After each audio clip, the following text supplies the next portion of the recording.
You're old news, man. I know. And you're not 19. That's crazy, man. Go ahead, Andrew. There we go. Hello, Ben. How are you? Hey, what's up, Andrew? Obviously, another solid match today. Just what was your reaction? Sort of a tricky player who has a lot of tools. Just how happy were you to? Yeah, really happy. Obviously, I was 0-2 against him. Really tough matchup for me.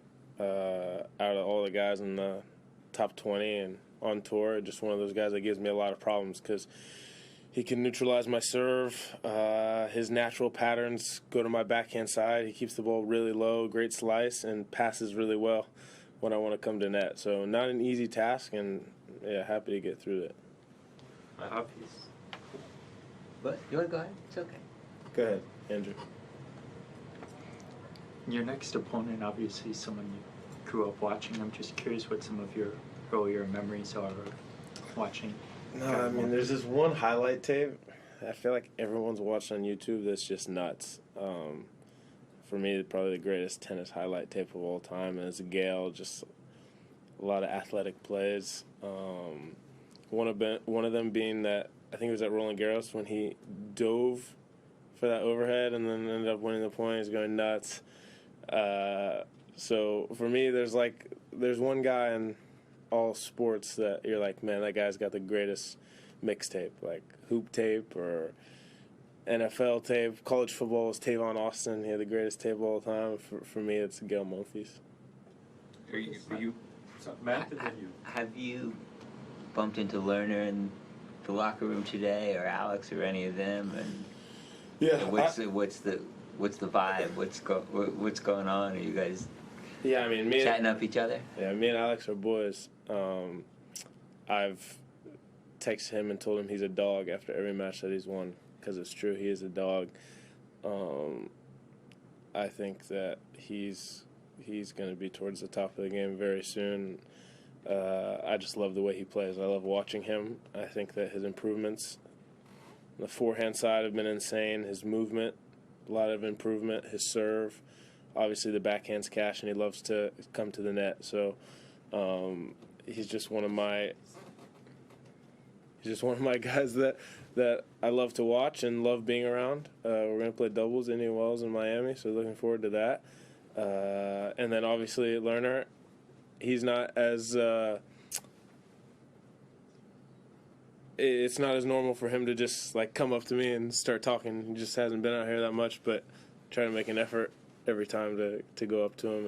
And I just saw him walking past, give him the congratulations. I mean, what he's doing is really cool. I guess kind of similar to me. He's a year younger than I am when I had my big breakthrough here, but not a bad place to have a breakthrough. So,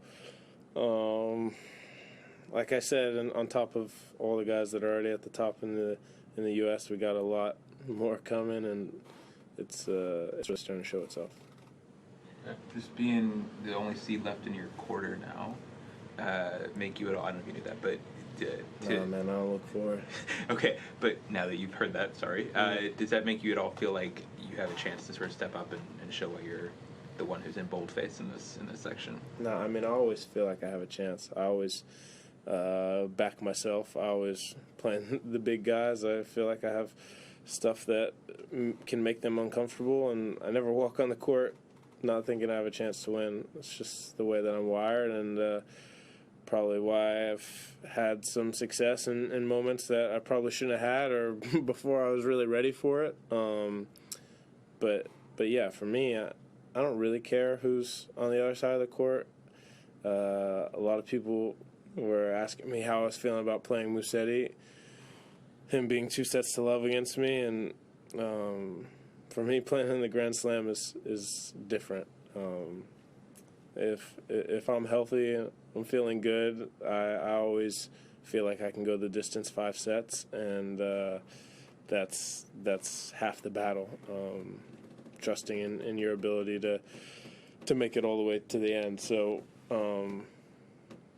yeah, I guess I could say my confidence isn't just based on who's in my quarter. It's just based on the work that I'm putting in and where I feel with my game. Can you talk us through that tiebreaker? Especially, I guess, the last, 4 or 5 points or something like that when it's... Yeah, kind of nuts. I mean, obviously, I was up a mini break, 3-1. I go second serve and volley, and, if the guy takes a backhand from 20 feet behind the baseline, laces it an inch over the net, and makes it too good, and he did it. So then we're back on serve, and I get a mini break again. He finds a way to dig out of it, and one of the biggest keys for us was if he had that backhand pass in a big moment just to cover line. And so I was just like a little head fake and cover line, and kind of ended up stealing that point at 5-0, and it wasn't looking too good because probably hit the worst drop shot that's been hit in this tournament so far.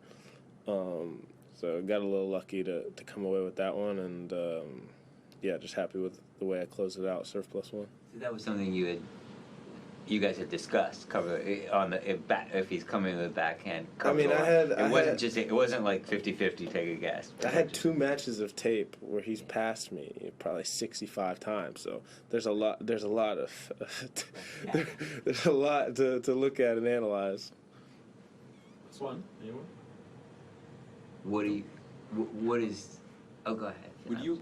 I know obviously you want to win your next match. Would any part of you get to hope that you get to add to a Gael Monfils highlight reel, that you guys can put something pretty fun on the record in some of these rallies coming up? What, hope that he beats me? No, I'm saying some spectacular points, some YouTube worthy points. Basically. Yeah, I think no matter what, when Gail's on the court, that's gonna happen. Not looking to be part of the Gael Monfils show and get wiped off the court, if that's what you're asking. But no, I think that any time that he's on the court, it's a box office match, and I'd like to think that I add to that a little bit. So I'm enjoying it. I know the fans are going to love it, and that's what I love at Grand Slams. It feels like no matter who you're playing, what court you're playing, it's packed, and they go nuts. So couldn't be happier to be in the 4th round and get to have a matchup like that. You wanted one more? Or no? You want more? Is that okay? Yeah. We watched the tape of his match with Taylor. No, I mean, for me, it's tough, especially a guy playing a righty. I play so different from everybody on tour. I don't really get that much from watching tape when they play other guys, unless it's like a Draper or a Chapo, and I see how they serve them, or Ugo and Bear a little bit as well. But usually the serve spots are different, where they try to return from, what they do with the return, the patterns of play. It's all different when they play me versus a righty or someone else on tour. Thanks so much.